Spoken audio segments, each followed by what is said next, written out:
Hey y'all, good afternoon. Whew, my energy is scattered. I feel all over the place. It has been a really intense morning. We're gonna actually settle in together. So I invite you to just get here, to physically get your body into this space, to decide where do you want to be. Do you want to sit in a chair? Do you want to sit in your bed? Do you want to maybe go outside? Do you want to take a walk while you listen today? Hey, those of you who are joining live, welcome. If you say hey in the comments, I can see who you are. Otherwise, you are an anonymous little cartoon eyeball with a number next to it. We're just taking some time to get settled. The energy has been really, really intense in my space, in my world today. I don't know if you're a match to that, if you are having a lot of intense stuff happening, or maybe if arriving here live or arriving here to the time you set aside for the replay was chaotic. Again, I invite you to see like where would be the most nourishing, supportive space for you to sit and receive this transmission. Maybe it's a bed, maybe it's a chair, maybe it's outside, but just take some time to like consciously settle in.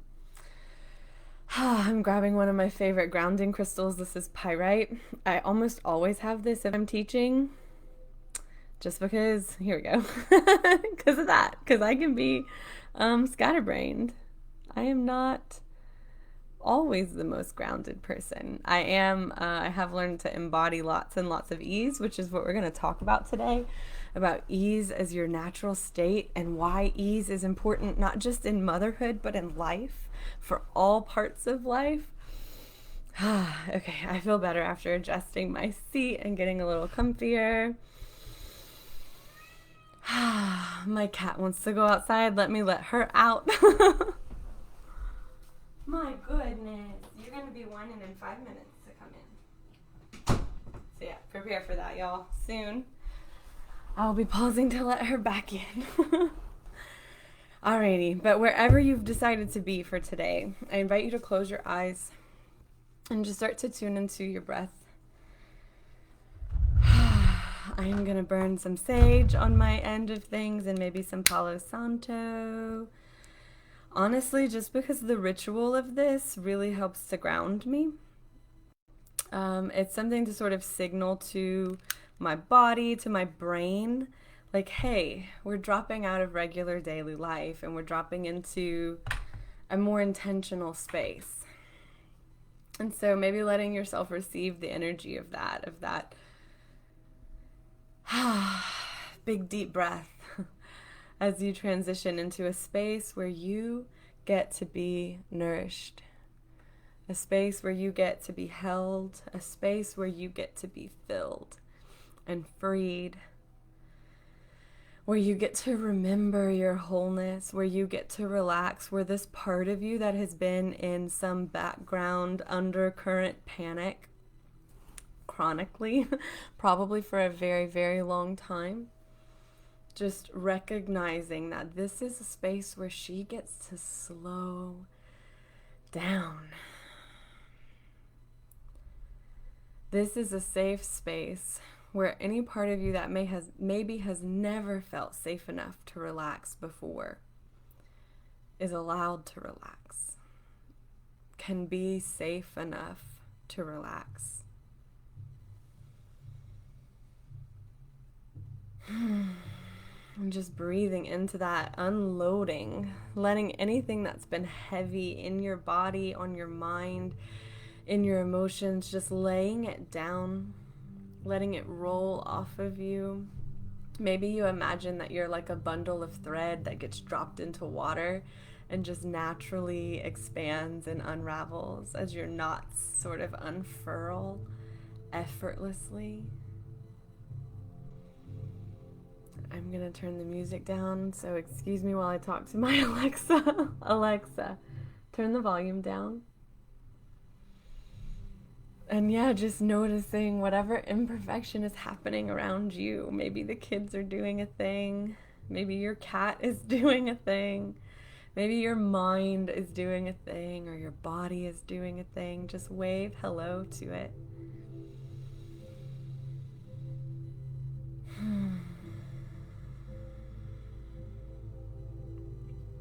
Waving hello to all of it, all of the sensations in your body, all of the thoughts.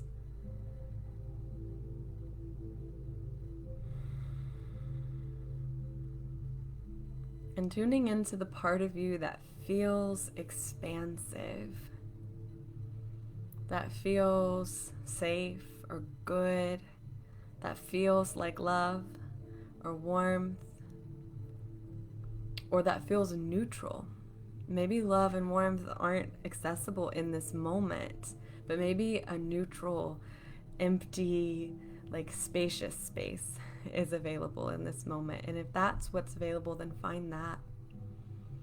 And let your awareness sort of curl up like a little cat in this space of safety or love or warmth or neutrality, of nothingness. And anytime your mind wanders, which it will, just coming back, curling back up, bringing your awareness back to this space, this resource of love, safety, groundedness.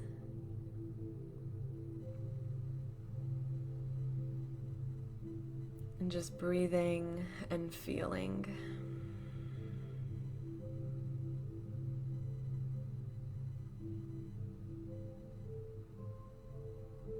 And you may notice as you breathe into this space of safety, of grounding in your body, that an energy field naturally starts to form around you, a bubble of peace, of power, of whatever you're needing, a space that's held just for you.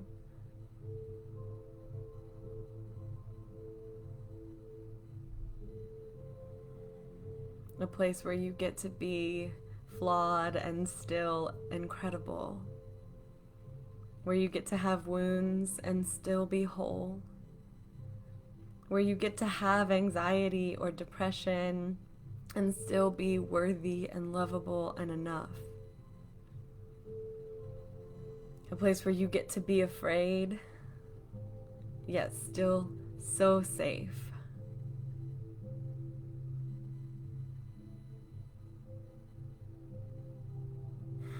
Just breathing deeply in and out through your nose, letting the breath grow slower and smoother and fuller with every in-breath, and letting go, melting a little bit more with every out-breath.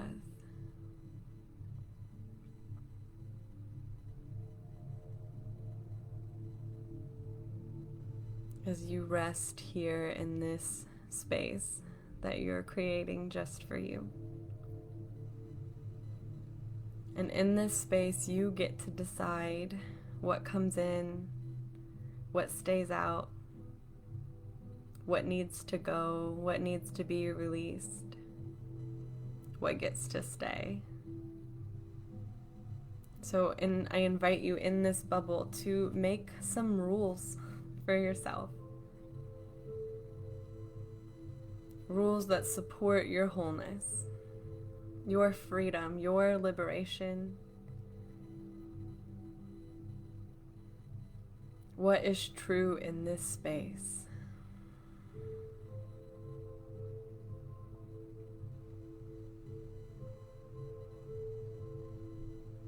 And I invite you, if you have sound privacy, to speak it out loud, to let these words move through your body and out your mouth, to claim this truth.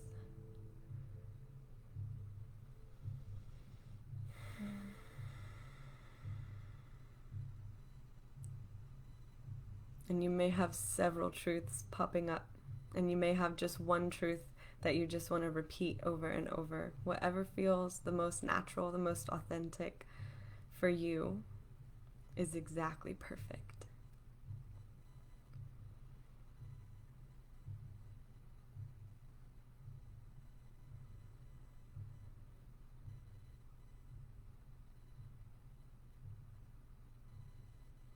And then eventually just finding your way back to the breath, back to rest.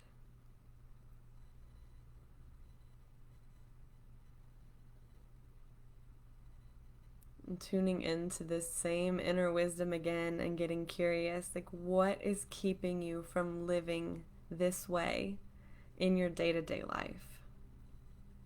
From living and expressing and knowing in your bones that this truth is safe, that this truth is good, that you can trust it. What keeps you from feeling this spacious, this relaxed, this whole, this at ease in other areas of your life? Specifically in your family life, within your home, with your children, with yourself, with your partner.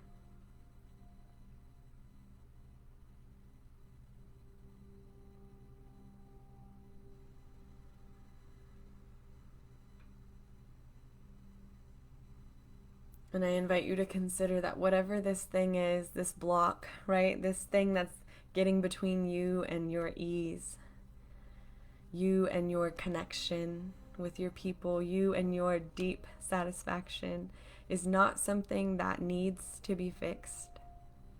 It's not something that's wrong with you.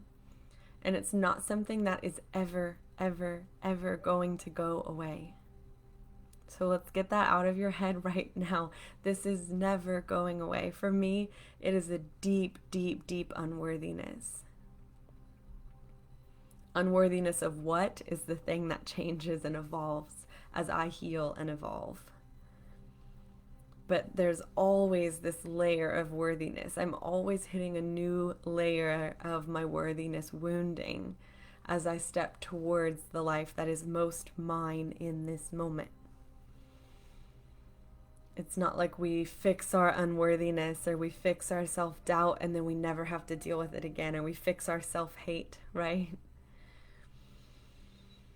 But we learn to love it, we learn to work with it, and we learn to navigate the world while holding this wounding, while feeling the tenderness, the rawness of feeling unworthy, or the rawness of feeling like we can't trust ourselves, or the rawness of feeling like you have to be perfect, whatever your specific wound is, whatever that thing is that comes up for you when you go to step forward in the world. It's learning how to have that feeling and not have it hold you back from being you. It's not about fixing it so that you can be good enough, so that you can have the things. That is a rat race that will have you chasing your tail forever. It will keep you on this roller coaster cycle of pain and then liberation, pain and liberation, pain and liberation, like finding the thing, fixing it, getting through it, and then finding the thing, fixing it, and getting through it.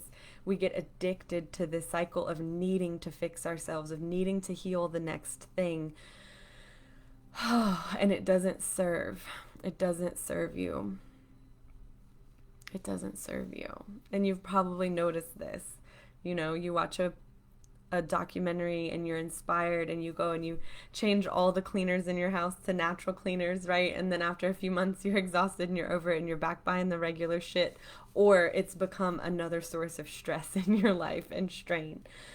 You start the diet and you do really great, and then eventually, you know, you come back into what was your norm, and then you hate yourself for it.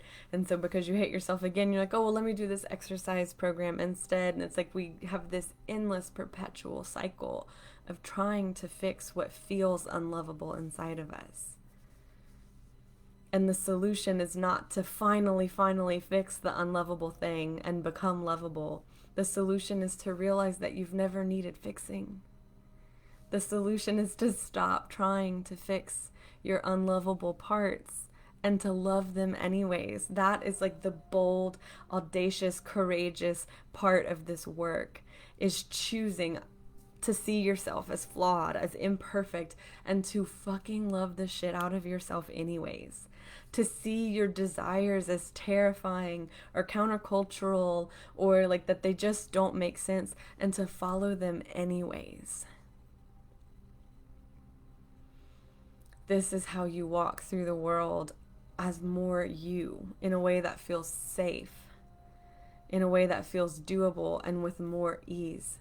Because you're no longer fighting against yourself. You're no longer fixing yourself. And instead you get to just be yourself. And so I invite you to consider, what would it look like to just be yourself in a world where that is not only safe and possible, but celebrated and welcomed and accepted? What is the highest expression of you being at ease in your own skin, in your own life, in your own body?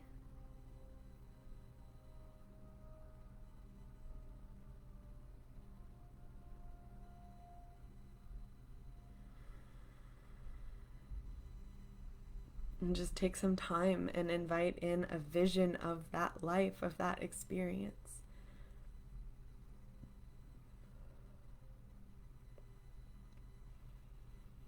Dropping in with all 5 of your senses. What do you see in that life? What do you see around you? What do you see yourself doing? What do you hear? What do you hear around you? What do you hear yourself saying? What do you hear other people saying to you?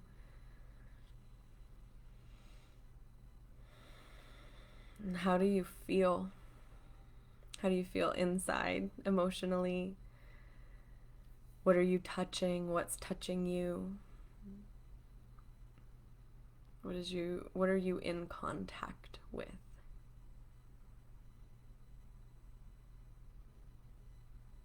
And these 2 may be a little more difficult, but what do you smell?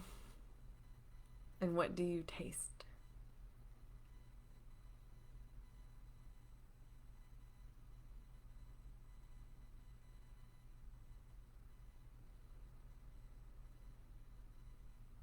And just letting your body experience this deep desire of the life that you choose, the life that you want to have, that you know you came here to have.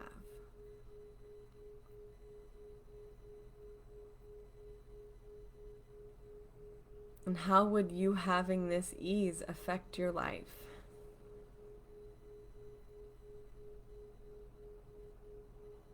How would you having this experience change things for you, for your children, for your partner, for your whole world, for your reality?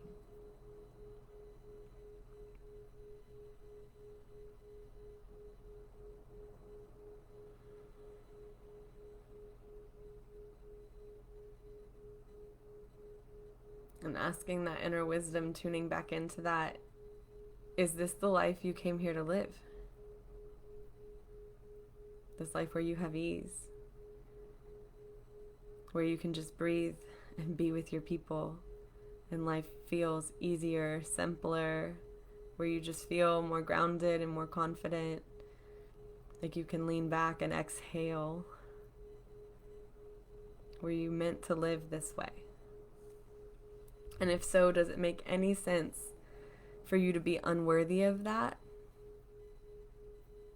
In what world would you come and live a life that you're not worthy of? Why would your soul have chosen it if you can't have it? One thing I've come to know as truth in my bones through the years of doing this process myself is that if you can imagine it for yourself and for your family, then you can have it. It may come in different packaging. The details of it may look different. The external appearance of it will likely be different, but the feeling, the life-giving energy underneath it, right, is possible.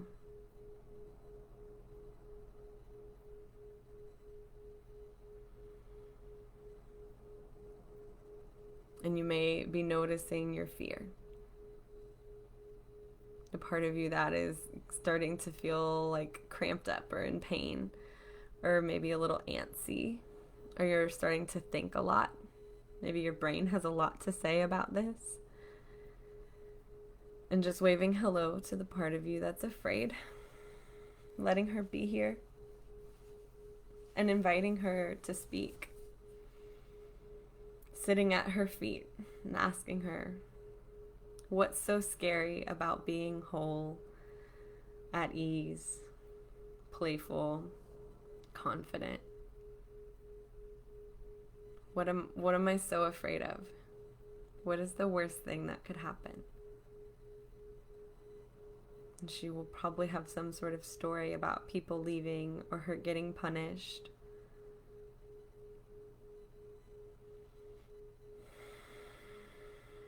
And just listen to her.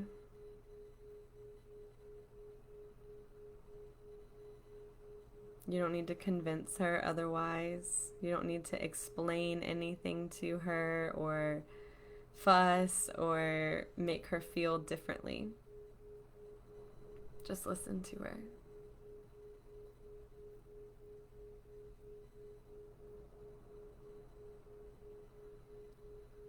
And holding this fear in front of you and sitting with it, not engaging in it, not trying to fix it, and not getting swept up into it. So you here in your center, sitting with this scared, probably little one in front of you, who's having an experience, who has a thought, who has a belief, right? About your ability to have this life that you desire.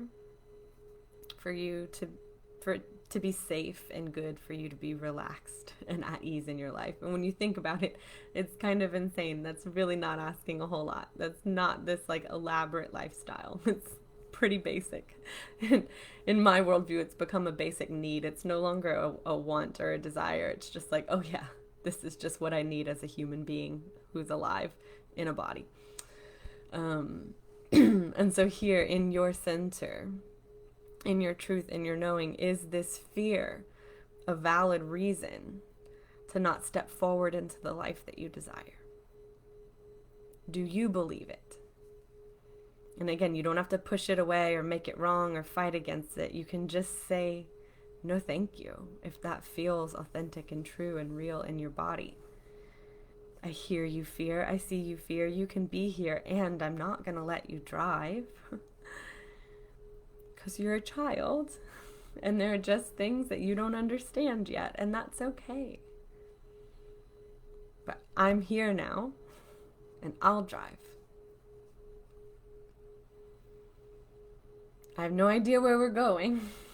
May not know how to drive this thing. I maybe have never driven it before, but I've got you. I'm going to figure it out. And just notice what happens with the fear when you take the driver's seat, when it's no longer in charge, alone, by itself, with all this pressure to get it exactly perfectly right and to figure out, like this child trying to figure out a grown-up problem. How does the fear respond when a grown-up steps in and takes the wheel for her?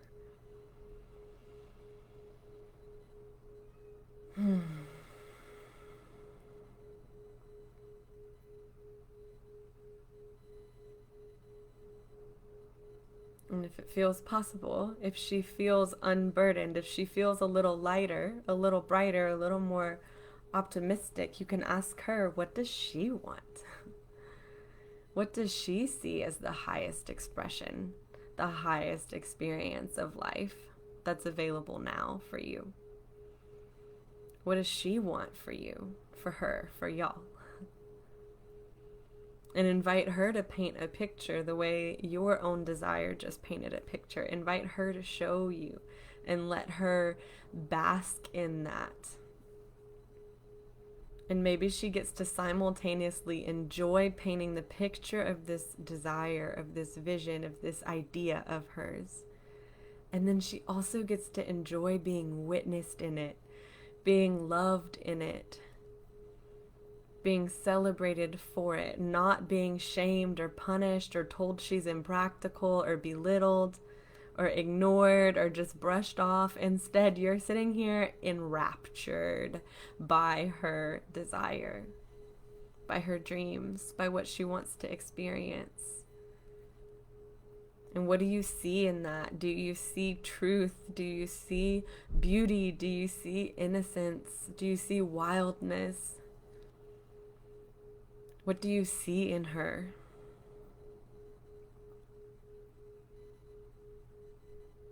And what does she see in you as she sees you holding her, as she sees you seeing her? Like letting this just move back and forth between the two of you. The love, the witnessing, the encouragement. the presence.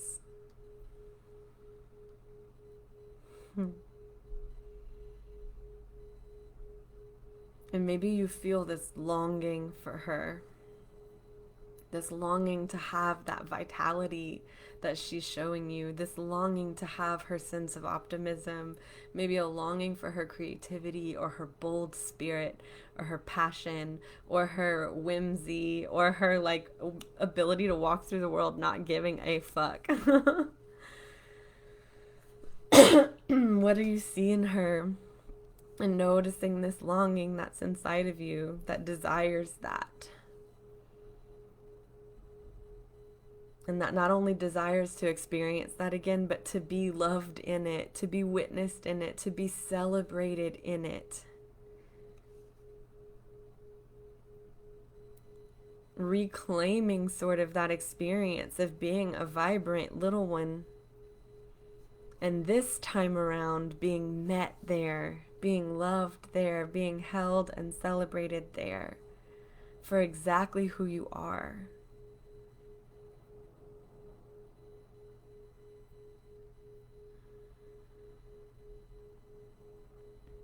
And just noticing this little thing that was fear before, this little thing that was a block, has turned into your gift, your light, your spark. And can you see how her going dark was not ever a thing that you did wrong?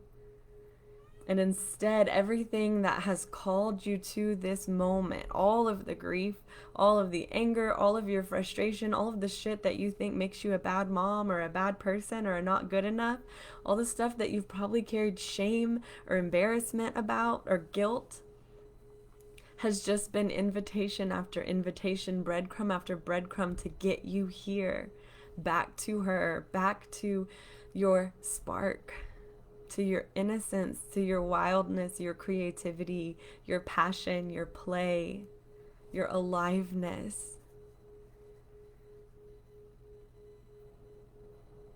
Her going dark was necessary for you to come and remember, for you to come and be lit back up. And so maybe even feeling gratitude for whatever darkness led you here, whatever bullshit hammered you enough to get you here today. Because her spark, this wisdom inside of you that has simultaneously been your struggle and your hope, has led you here, back home. It wasn't just struggle that got you here, it was hope.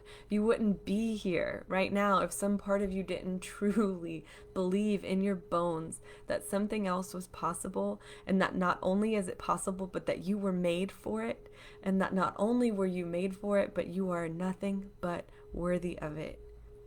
That it's not just some wild dream, but actually your most natural, authentic expression and experience of life. It's exactly who you came here to be, and there is nothing outrageous or fantastical or naive about it. It's truth, and it's rooted in the ground. It's simple, it's clear.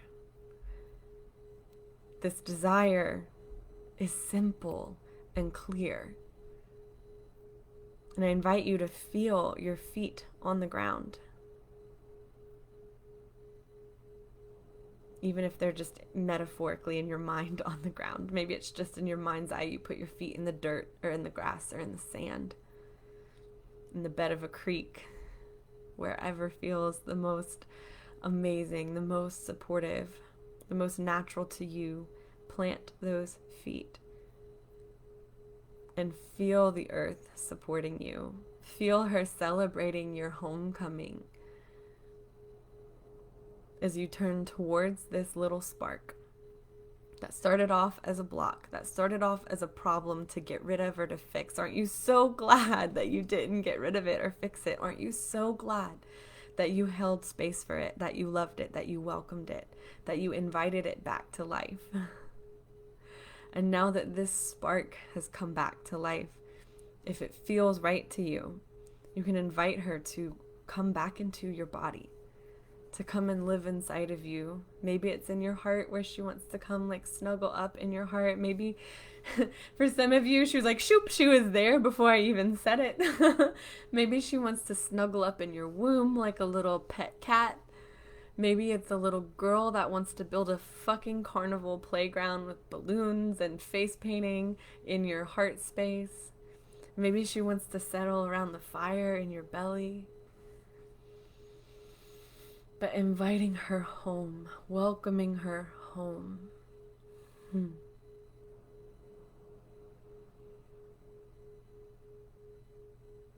And feeling the earth hold you as you hold her. And feeling all of life hold you as you hold her. Noticing that there are no accidents, there are no wrong roads, there are no actual missteps, because everything in some fucking crazy roundabout way is always, always leading you back home to you. And the point is not to stay home 24/7, to stay in this energy all the time. That would be unrealistic. That's not what human life is. It's about knowing the way home. It's about knowing how to drop into a space of love and safety and acceptance,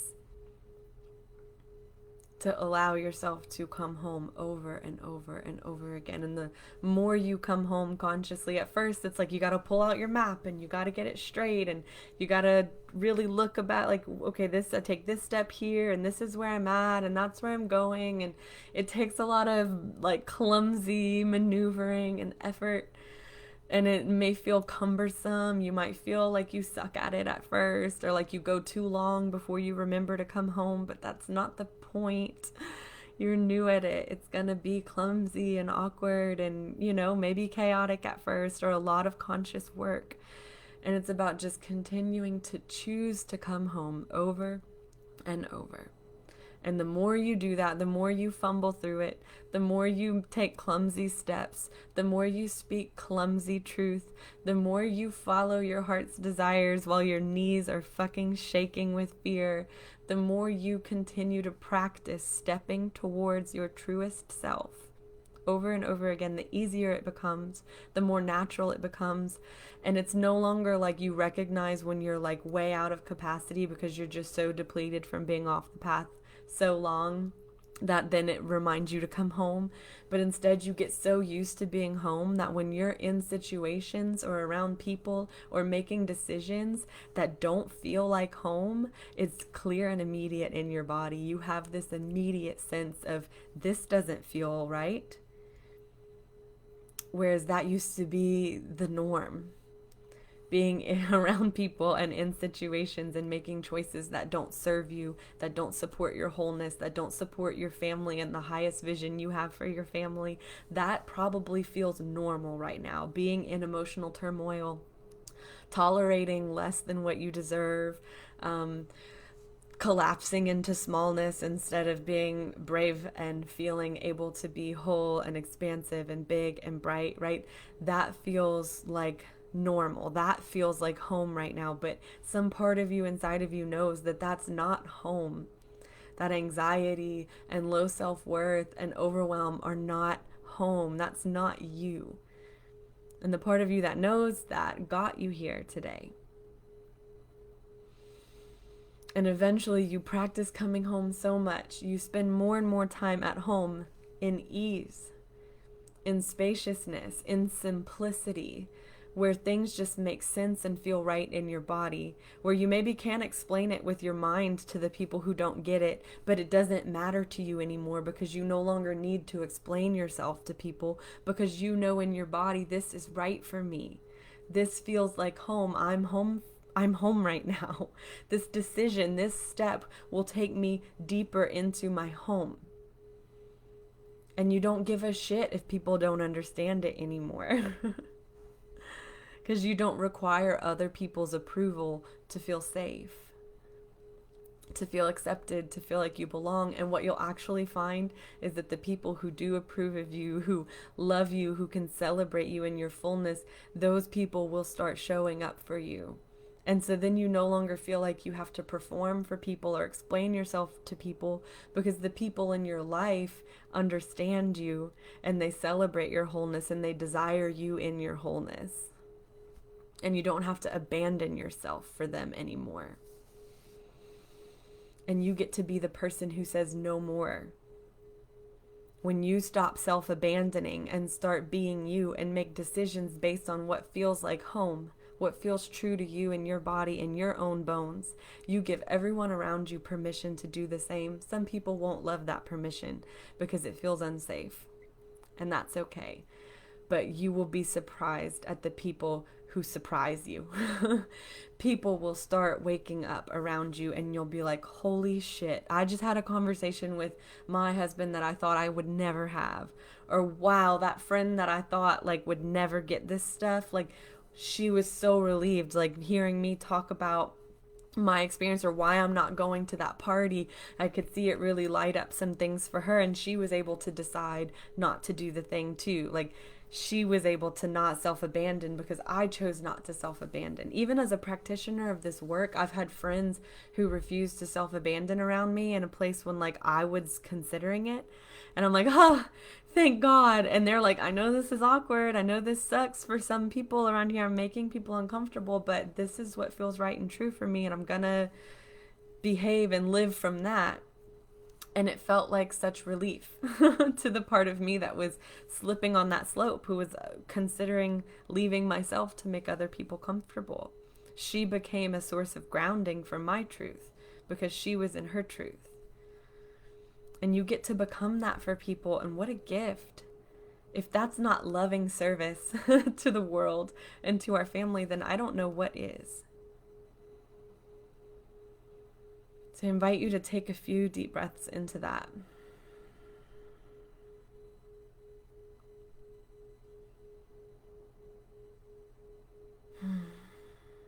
And then when you're ready, you can use some soft blinks to open your eyes and to come back to this space.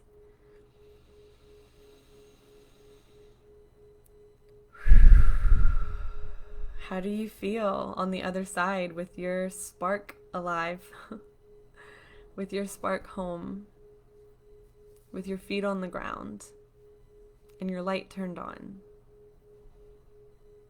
Do you feel different than when you arrived here today? I sure as hell do. I showed up here feeling tired, depleted, scattered, super overwhelmed. My nervous system was very much on edge. There was a lot of very loud fear in my body. And I knew some part of me wanted to be like, oh, well, I'll just reschedule today because there's this crisis happening, and I'll just come back at another time, right? I'll just not shine bright. I'll just give in to my own fears of showing up here and being enough, of being relaxed and trusting life, right? I'll opt out of that. I'll abandon what feels like home to me, what feels like my biggest, brightest, wholest, most natural, authentic expression, and I'm going to collapse into this fear and fatigue and chaos instead. It felt like a very logical choice, but luckily I've met that choice so many times. I have met this threshold so many times and chosen to move through it and to be myself anyways, to do what feels most right over what feels most logical anyways, that I've learned that the logical choice into collapse is not a choice that serves me. It doesn't actually help me feel better. I knew that by choosing to show up here today and be myself, which is me holding space for you to remember who you are. This is my natural highest expression of life, of who I am. This is me in my mother energy to the highest, right? It's not just mothering my 7-year-old, but mothering mothers, holding space for mothers to remember the truth of motherhood, the truth of the feminine, the truth of who they fucking are. I knew there was no chance of me showing up to hold this kind of space and feeling anything but radiant and alive with my feet on the ground and trust in my heart on the other side of it. I was just absolutely certain that there is no way this voice that wants me to reschedule and collapse into drama and chaos, like, There's no way that that is the option that makes me feel alive and whole. And my people need me alive and whole. They need me with my feet on the ground. They need me in my power. They need me relaxed and open and available for connection. They need me living life on my terms so that I can be whole and really be there with and for them. And my people, as in y'all here who are watching this, my people, as in my friends, my people, as in my clients, my people, as in my son, my boyfriend, my ex-husband, my sisters, my family.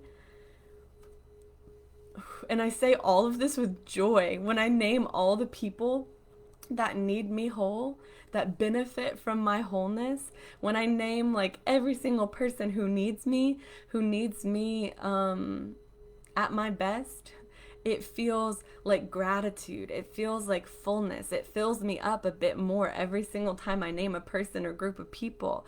And in the past, it used to be like, oh my God, like my business needs me, my clients need me, my audience needs me, my kid needs me, I didn't have a boyfriend, but these people I'm dating need me, and my ex-husband needs me to be a certain thing, and my family needs me to be a certain thing, right? It feels like resentment. It feels like overwhelm. It feels like all of these people are taking from me, because that's the paradigm I operated in.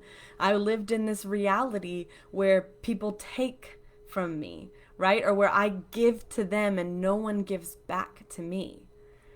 And it was not a paradigm that served me or my people.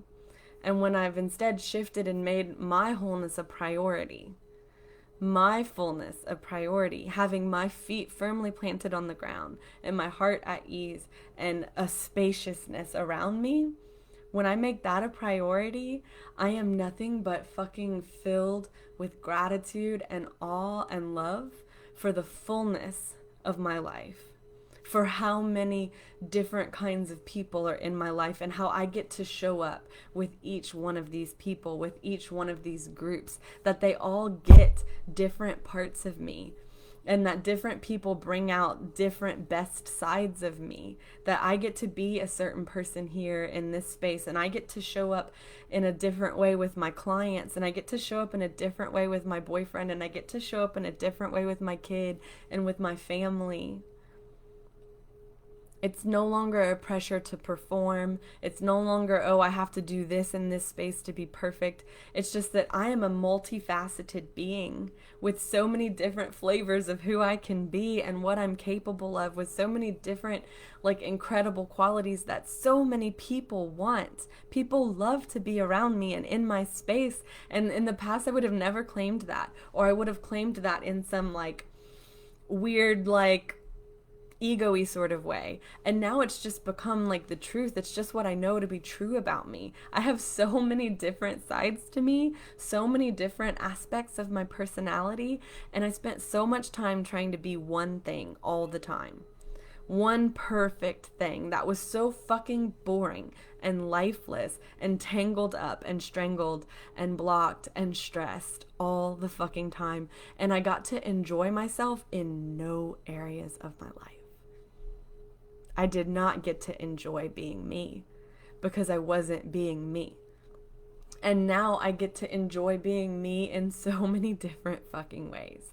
And I get to do it in ways that make me feel whole, that make me feel alive. Alive. That's not a past tense verb. And that's my invitation to you. This is the space that I hold for my personal clients, is a space to evolve into their natural expression of themselves. It doesn't have to look like me. I rest a lot. That's the benefit of me doing this kind of work. I work from home. I get to make my schedule. I decide how much I work. I decide how I show up and when. I've decided that, like, the more I rest, the more money I make, and it's fucking true. The more pleasure I have in my life, the happier my clients are, and it's fucking true. I know that the more I cultivate my energy field and refine my experience of life and live my truth, which is pleasure, ease, and enjoyment, right, of being relaxed, bright, and happy, the more I make that energy available for my kid, for my family, for my clients, for the fucking world. And so I invite you into whatever it is that you're here to embody. What are you here to be? So that the world has more of an opportunity to be that. It doesn't have to be like me. My clients and I are actually all live very different lifestyles. I tend to work with women who are a more active energy type, who have a fuck ton of energy, and they have a lot of things that they want to do, and they wear a lot of hats, and they are busy as hell. And I am able to teach them how to have spaciousness and ease in that busyness, how to be relaxed in their movement through the world. Whereas I'm here to relax a lot more than them. It's just my energy type. It's just my nature. I don't teach you how to be me. I don't teach you how to be some prototype of spiritual perfection or some prototype of like, this is what a healthy nervous system looks like. There is no fucking prototype. You are the prototype. Your soul is the prototype. Your essence is the blueprint of who you're here to be. And I don't tell you who to be. I don't tell you how to be in the world. I hold a space that is loving and supportive and grounded. You already know from the past 3 days of this or any other time you have been in my field that I hold a space where you feel like you can relax, where you feel seen, where you feel like maybe you're not totally fucking flawed, where you can give yourself more grace and compassion and peace, right? You step into my space and it is coded with peace, safety, groundedness, warmth, acceptance, love, pleasure, abundance. These are just the energies you step into when you step into my field. I create a sense of potential in my field, in the space that I hold for people. And you step into that, and it's up to you how much you receive, how much you embody it, how much you learn, and what you walk away with. And I give you practices, I guide you through meditations, I give you a sort of map home to yourself, a map home to your own inner wisdom. I hold a space for you to fucking remember who you are, what you want, how to get there. And I offer accountability. I offer support. I won't let you show up on a call and claim a desire and then back away from it. I'm going to hold a mirror for you. I'm going to hold an edge for you. I'm not going to let you slip away and like think you can sneak away and hide and no one's going to notice that you're gone or that you've checked out. I'm going to hold you accountable. The shit you've been trying to do on your own, but your self-sabotage gets in the way. That's not a thing in my programs because A, we work straight with your nervous system. So it's actually your nervous system sabotaging you. That's a different workshop. I actually have, I think if it's the Brave Your Best Life day 2, maybe, I'll have to post in the comments. I'll check and see. But one of them is on nervous system sabotage. It's a good one to watch if you're a match to that. But we work directly with the nervous system and that sense of nervous system sabotage. And also you have sisterhood and accountability. Your sisters aren't going to let you slip away, and I'm not going to let you slip away. And at the end of the day, there is massive potential in the field for you to not be fixed, not be changed or become right or more perfect, but instead for you to step into a space where you get to remember who you are and how you want to live. And then you get to practice living that way with support, with tools, with one-on-one time with me, with a sisterhood that is going to celebrate the shit out of you. Women don't come to camp. They don't come to my programs for sisterhood, but they fucking leave with it. I guarantee it. The last group that went through camp, they're like all best friends. They hang out regularly. Like this group of people coming together changed everyone's lives and created this network of support that lives on beyond camp. And I'm actually, since many of the women who go through camp are local, I'm thinking we might try to do some sort of camping trip this summer, COVID stuff depending, you know. But being able to practice being this new self, this more authentic self, this real, true, unconditioned self, right? The freed self that is naturally you. You're going to notice that every one of you, your experience and your expression of that is going to be unique, but the stuff that you move through to get to her is going to be so fucking similar. And you're going to realize that you're not alone, and you're going to see parts of yourself in other people, and you're going to realize how absurd it is for you to judge yourself for this thing that you can see so clearly as just normal and lovable in her. And then you start to think, okay, so then it must be normal and lovable in me too. Or when you see her tolerating less than what she deserves, and it's so fucking clear to you, like, oh my God, of course you deserve to have what you want. Of course that's not good enough. Like, fuck. And then you realize the ways that you talk to yourself about what you want. We have these reflections of worthiness. We have this connection and being celebrated for every step you take along the way. It's like the ultimate remedy for self-sabotage. That is actually why I created camp, was because I had this moment where I had all these tools, right? But I was still having all of this anxiety and this pressure to keep fixing myself. And so finally I dove into that, or out of that, and learned how to calm my nervous system the fuck down, and how to move towards a life that I want. How to heal because I want to heal, not because I need to heal. And how to be in my life, and to not have to be in my head or in my emotions all the time, or in my healing process disconnected from the world. I wanted to be a part of the world. I wanted to be with the people, right? Like fucking Ariel. I want to be where the people are. I want to connect with humans. I want to enjoy the daily parts of my life. That's why I'm doing all of this work. I've become this like emotional ninja and this mindset master and this energy healer, right? Like I have all of these skills, but I'm not fully just enjoying my life. I want to just be here. I want to stop fixing myself, and I want to just breathe and exist and know that it's enough. And then I took all the tools and everything I learned on my journey of that and created camp with it. And now that is my intention, is to hold a space for women who are over functioning, who are high functioners, but it's creating so much anxiety and overwhelm and disconnect. And you really are just craving ease, craving connection, craving simplicity, craving a space where you get to be you, and you get to be with other people who are being themselves, and you get to start creating this dream life, and you get to start practicing living every day as the person who has that life. That is what camp is for. It's not where you go in and you fix yourself and you leave and like, oh, I'm different forever because I fixed my things. You go into camp and you learn a new way to live. You practice living in a new way. You practice living in your embodied truth. You practice going after your desires and creating this life that feels truly satisfying and fulfilling, whatever that is, uniquely yours. And you get to do it in a space where you feel loved and safe and supported every fucking step of the way. And you get to have these tools for life. And so if that is something that you desire, let's hop on a call. Let's talk about it. We start next week. We start on the 31st on Wednesday. So there is a time crunch essentially. Let's get on the phone tomorrow, Friday, Monday, or Tuesday. If you absolutely need to over the weekend, I can make a weekend call work.